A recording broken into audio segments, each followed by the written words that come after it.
आज हम आपके साथ इंजीनियरिंग के ही क्लास में कल हमने आपको वावा सीनियर और वावा जूनियर कल्टीवेटर के बारे में बताया था, उसी के को हम एक दफ़ा थोड़ा सा और आज हम क्लियर कर देते हैं कि ये कल्टीवेटर देसी तरीके से बना होता है, वावा सीनियर कल्टीवेटर, और इसमें 5 फार लगे होते हैं जिनको हम शावल कहते हैं, और 2 हत्थे और 1 हरीस होता है।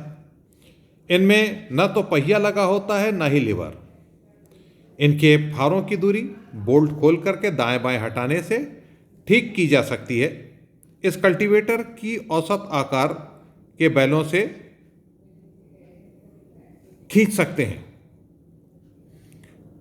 और साथ ही साथ अगर 1-2 फार हटा दिए जाएं तो इनको हम छोटे बैलों के द्वारा भी खींच सकते हैं।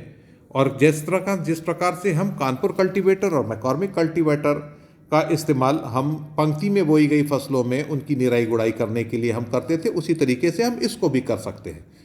लेकिन बेसिकली ये परती भूमि को और वर्षा ऋतु में खरपतवारों को नष्ट करने के लिए ये एक आदर्श यंत्र है।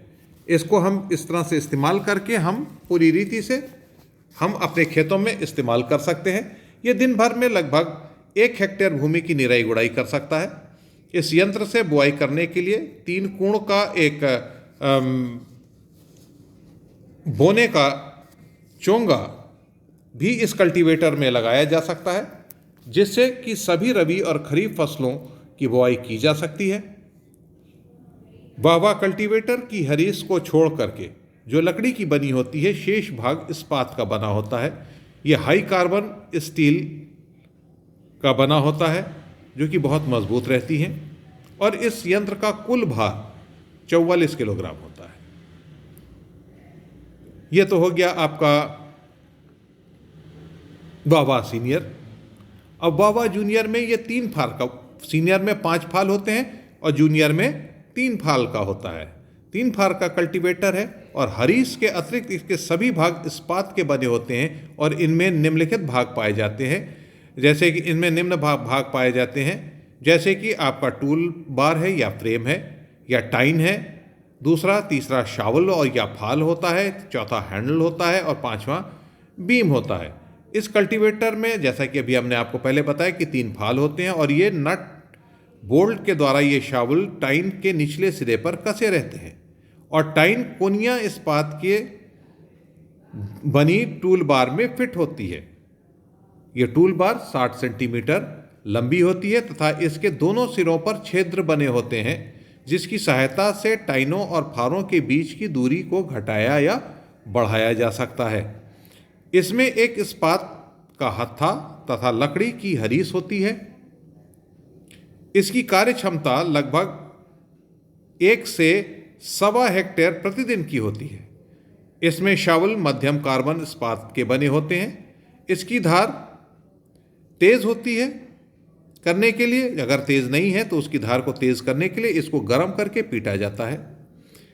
कूण की गहराई अधिक करने के लिए हरीस के पिछले हिस्से पर लगे बोल्ट को खोलकर हरीस के अगले छिद्र में फिट कर दिया जाता है, और गहराई कम करने के लिए हम इसके विपरीत कार्य करते हैं। इसके अतिरिक्त गहराई अधिक करने के लिए जैसे देसी हल की रस्सी को हम लंबा करके जुए में बांधते हैं, उसी तरीके से हम इसमें भी बंद करके हम उसकी गहराई को बढ़ा सकते हैं। इसके शावल के दोनों सिरे नुकीले होते हैं। अगर एक सिरा कार्य करते करते घिस जाने पर उसको हम पलट करके दूसरे सिरे का हम इस्तेमाल कर सकते हैं। और बुआई करने में जो यंत्र इस्तेमाल होता है, जिसमें कि हम 1 कीप, 3 नलिका और 3 शू होते हैं, लगा के फसलों की लाइनों में बुआई की जाती है, और इसके हत्थे में वावा हल का हल तल या प्लाउ बॉटम आप कह सकते हैं, उसको लगाया जा सकता है।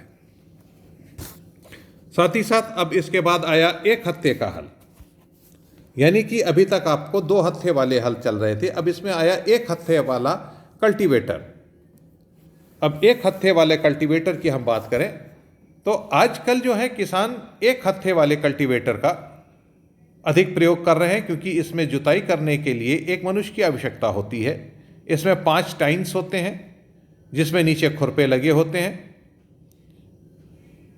खुरपों के मध्य की चौड़ाई को कम या अधिक करने के लिए इसमें लीवर लगा होता है। इस प्रकार के कल्टीवेटर में गेज व्हील नहीं होता, एक हत्थे के द्वारा ही हाथ के कल्टीवेटर का संतुलन रखा जाता है और दूसरे हाथ द्वारा बैलों को नियंत्रित करते हैं। इसका भार व खिंचाव मैकॉर्मिक कल्टीवेटर से कम होता है। इससे गन्ना व कपास की फसलों की पंक्तियों के मध्य में निकाई और गुड़ाई का कार्य किया जा सकता है। एक है आपका, फिर नेक्स्ट है आपका आरएन कल्टीवेटर। इस प्रकार के कल्टीवेटर में 3 शावल लगे होते हैं।